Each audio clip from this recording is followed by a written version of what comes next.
हैं, एक बार register Nifty को देखते हैं और उसके बाद बात करेंगे आज के सबसे दमदार स्टॉक्स की। आपकी स्क्रीन पे 15 अंकों पर 8722 पर है। याद रखिए वायदा कारोबार यानी डेरिवेटिव्स, उसकी समरी कल अगर आप ओपन इंटरेस्ट को देखें, प्राइस पैटर्न को देखें, तो कल के सबसे दमदार 6 स्टॉक्स कौन से हैं याद रखिए। कल इसी वक्त मैंने आपको क्या बताया था, टाटा पावर पे नजर रखिएगा। कल 5 स्टार रेटिंग थी उस स्टॉक को सुबह सुबह। आज पहला स्टॉक होगा जिसको 4 स्टार, आज 5 स्टार वाला कोई स्टॉक नहीं है याद रखिए। पहला स्टॉक होगा जिसको 4 स्टार रेटिंग है, वो है कोल इंडिया। पहला स्टॉक जिसमें एक बहुत स्ट्रॉन्ग मूव आ सकता है। फर्स्ट स्टॉक रहेगा कोल इंडिया। सेकंड स्टॉक रहेगा एक्साइड, इस पर नजर रख के चलिएगा।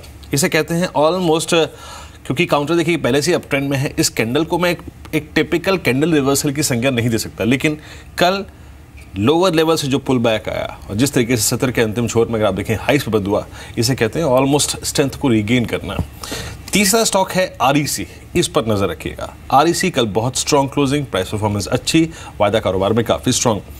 एसआरएफ ये एक और स्टॉक जिसको आई थिंक 2 से 3 स्टार की रेटिंग मिल सकती है। शानदार क्लोजिंग तो नहीं कह सकता, लेकिन हाँ प्राइस पैटर्न और ओपन इंटरेस्ट का एडिशन स्ट्राइक कर रहा था। उसके बाद टाटा ग्लोबल, इस पर नजर रखिएगा। हालांकि सत्र के अंतिम छोर में भागा था मेरे ख्याल से, लेकिन डेरिवेटिव समरी काफी स्ट्रांग है।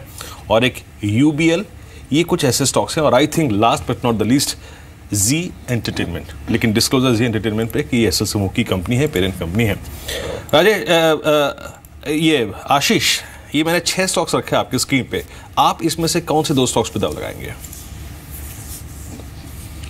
देखिए वीरेंद्र, सबसे पहले तो मैं समझता हूँ कि जैसे आपने कहा कोल डेफिनेटली काफ़ी स्ट्रांग नज़र आ रहा है, क्योंकि एक अच्छे कंसोलिडेशन के बाद ये ब्रेकआउट हुआ है। और इस ब्रेकआउट में हमने देखा है ओपन इंटरेस्ट में काफ़ी अच्छा एक इजाफा हमें देखने को मिला है। तो यहाँ मेरा मानना है कि 350-352 तक के टारगेट्स देखने को मिल सकते हैं। 332 ऑन डाउन साइड एक अच्छा सपोर्ट होगा, उसको स्टॉप लॉस रख के इसमें लॉन्ग पोजिशन बनाई जा सकती है। सेकेंड पिक होगी जी के अंदर में, जैसे कि हम देख रहे हैं कंटिन्यूसली एक अप ट्रेंड बना हुआ है। 3-4 दिन ये स्टॉक कंसोलिडेट होता है, उसके बाद हम देखते हैं एक अच्छा अपमूव देखने को मिलता है। तो मेरा ये मानना है पोजिशनली जी के अंदर अगर से आप पोजीशन रखते हैं तो 550 के ऊपर के स्तर इस स्टॉक में आने वाले समय में देखने को मिल सकते हैं। ऑन डाउन साइड 480-485 एक बहुत ही इंपॉर्टेंट सपोर्ट है। तो पोजिशनल स्टॉप लॉस मेरे हिसाब से 485 का बनता है, और ऊपर में 550 तक के टारगेट्स कुछ समय में जी में भी देखने को मिल सकते हैं।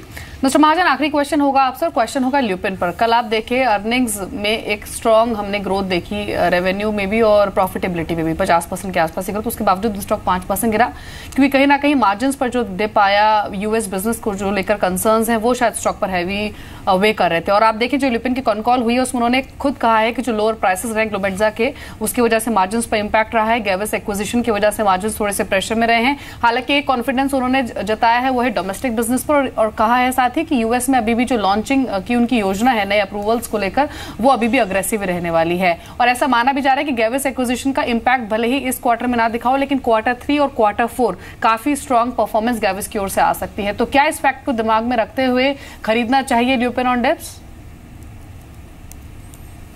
ल्यूपिन का no doubt the results are better than expectation. आपने सही कहा, जो गैविस का बेनिफिट है that will be seen only by the second half. The stock is seems to be fully discounting the current good numbers, and we believe the upside from the current level, at least in the near term, is limited. So a person who is looking at short to medium term should avoid this stock. Yes, अगर आपका जो investment horizon है it is 1 year or beyond, start accumulating the stock at current level or on any decline. Long term के हिसाब से बहुत अच्छा लगता है, but near term में शायद ज़्यादा रिटर्न ना दे।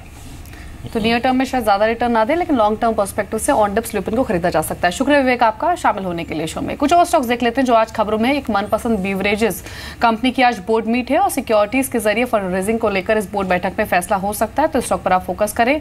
बोर्ड मीट है आज सुनील हाईटेक की भी, और इस बोर्ड बैठक में स्टॉक स्प्लिट को लेकर डिसीजन लिया जा सकता है। तो सुनील हाईटेक भी आज खबरों में रहेगा। कल अच्छे वॉल्यूम्स के साथ चला भी था, 4.25% के आसपास की बढ़त लेकर यह स्टॉक क्लोज हुआ था।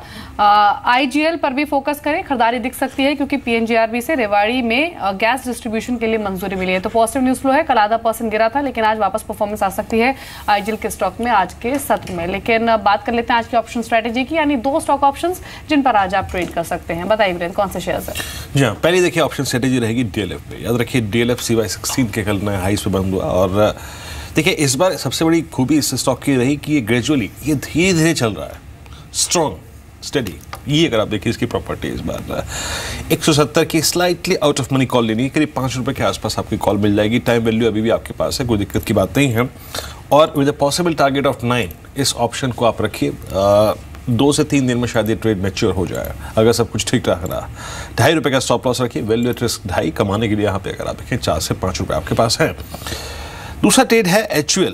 लार्ज कैप में अगर आप देखें FMCG स्पेस में आपको HUL पे दाव लगाना है। ये आपकी स्क्रीन पर आप देखें कल के चार्ट से ऑलमोस्ट डे हाई की ट्रैजेक्टरी में बंद हुआ।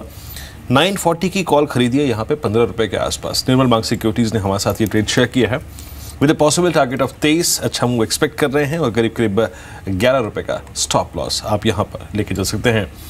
आशीष, ये FMCG बास्केट में कोई खास स्टॉक जो कि आपके रडार पे हो?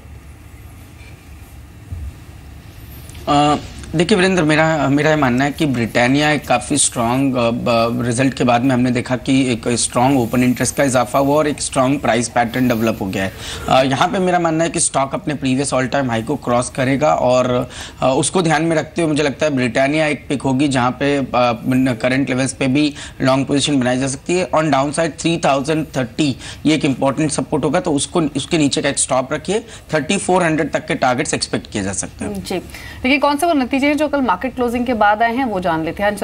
संदीप के पास चलते हैं, बताइए संदीप। शुक्रिया दीपाली। सबसे पहले एस्ट्राजेनेका की बात करना चाहूँगा। स्ट्रॉन्ग नंबर्स इस कंपनी ने डिलीवर किए हैं कल मार्केट आज के बाद। मुनाफा अगर आप देखें करीब 4 गुना के आसपास की बढ़त यहाँ देखने को मिली है और सेल्स में भी 120 करोड़ के मुकाबले 138 करोड़ रुपये के आसपास के नंबर्स आए हैं। एक तो अगर आप देखिए इस कंपनी की जो रॉ मटेरियल कॉस्ट है उसमें कमी आ रही है। 65% के आसपास ही जो डिप है वो इसमें देखने को मिली, जिसकी वजह से मार्जिन में एक शार्प जंप देखने को मिला है। करीब 7.5% के आसपास का जंप आया है। 4% के मुकाबले 11.5% के जो मार्जिन हैं वो इस कंपनी ने डिलीवर किए हैं। साथ ही साथ इनकी सेलिंग, मार्केटिंग और जो डिस्ट्रीब्यूशन कॉस्ट है उसमें भी करीब 37% के आसपास की कमी आई है। तो उस लिहाज से देखा जाए ऑपरेशन फ्रंट पे नंबर्स बेहद स्ट्रॉन्ग है। मार्जिन में इजाफा हुआ है जिसकी वजह से बॉटम लाइन में भी इजाफा हुआ है। करीब 4 गुना के आसपास की बढ़त देखने को मिली है। इसके अलावा प्रिज्म सीमेंट एक और ऐसी कंपनी जिसके नंबर्स काफी स्ट्रॉन्ग है। इनफैक्ट ये कंपनी अगर आप देखें घाटे से मुनाफे में आई है ईयर ऑन ईयर और सेल्स भी अगर आप देखें 1415 करोड़ के मुकाबले करीब 1406 करोड़ रुपए के आसपास की रही है। इस कंपनी के अगर आप देखें रॉ मटेरियल कॉस्ट में करीब 5.5% के आसपास की कमी आई है। मार्जिन में करीब 2.5% के आसपास का इजाफा है। 4.5% के मुकाबले करीब 7% के आसपास की मार्जिन आई है और साथ ही साथ जो फाइनेंस कॉस्ट है उसमें भी करीब 11% के आसपास की कमी आई है, जिसकी वजह से मुनाफा अगर आप देखें काफी स्ट्रॉन्ग देखने को मिला है। घाटे से एक कंपनी मुनाफे में लौटी है। लेकिन एक कंपनी जिसने नंबर्स के फ्रंट पर डिसअपॉइंट किया है वो है आर्चीज का। इस कंपनी ने मुनाफे के मुकाबले घाटा पोस्ट किया है। 0.21 करोड़ का मुनाफा था, उसके मुकाबले करीब 1 करोड़ रुपए के आसपास का घाटा इस कंपनी ने पोस्ट किया है। सेल्स में भी करीब 5% के आसपास का डिप देखने को मिला है। एक तो इनकी जो एम्प्लॉय कॉस्ट है उसमें करीब 11% के आसपास की बढ़त आई है। साथ ही साथ जो इंटरेस्ट कॉस्ट है उसमें करीब 39% के आसपास की बढ़त देखने को मिली है और बावजूद इसके कि जो टैक्स रिवर्सल है उसमें बढ़त देखने को मिली है। करीब 3.5 गुना के आसपास की बढ़त टैक्स रिवर्सल में आई है। उसके बावजूद भी देखिए ये कंपनी मुनाफे से घाटे में आई है। तो उस लिहाज से आर्चीज ने नंबर्स के फ्रंट पे डिसअपॉइंट किया है। लेकिन प्रिज्म सीमेंट और एस्ट्राजेनेका ये दो ऐसे नंबर्स हैं जो कि काफी स्ट्रॉन्ग रहे हैं। जी, तो खराब नतीजे रहे हैं आर्चीज के और खराब अर्निंग्स आर्चीज के नहीं रहे हैं। लिस्ट काफी लंबी है वीक अर्निंग्स है, जिसमें UCO bank, United bank, Indian overseas bank है, कंटेनर कॉर्प, हुतामाकी पीपीएल, बहुत सारी कंपनीज हैं जिनके नंबर्स से डिसअपॉइंट किया है। लेकिन एक कमेंट ले लेते हैं सुमित का अच्छे अर्निंग्स पर। सुमित, एक तो प्रिज्म सीमेंट और दूसरा एस्ट्राजेनेका फार्मा, दोनों ही नतीजों में एक अच्छा सुधार दिखा है। ट्रेडिंग पर्सपेक्टिव से आपके रडार पर इन दोनों में से कौन सा शेयर होगा? I think Deepali prism cement होगा। प्रिज्म सीमेंट ने ऑलरेडी अच्छा मूव दिया हुआ अभी है और सीमेंट के मोस्टली स्टॉक्स में हमको एक तेजी भी लग रही है। आई थिंक प्रिज्म सीमेंट्स के अंदर इमीडिएटली अगर देखेंगे तो ये स्टॉक के अंदर इमीडिएटली ऊपर में 120 से 125 तक के लेवल्स देखने को मिल सकते हैं। जैसे ही ये स्टॉक 112 का लेवल ब्रेक करेगा तो 120 से 125 के लेवल हमको देखने को मिल सकते हैं। इसके अंदर बाय करके काम करना चाहिए। नीचे में अगर 108 मिल जाता है तो बहुत अच्छा बाइंग लेवल होगा। 102 के स्टॉप लॉस से काम करें, ऊपर में 120 125 के टारगेट ले। तो लॉन्ग ट्रेड के लिए चुन सकते हैं prism cement for the target of 125। अब शेयर बाजार को यहीं समेटेंगे।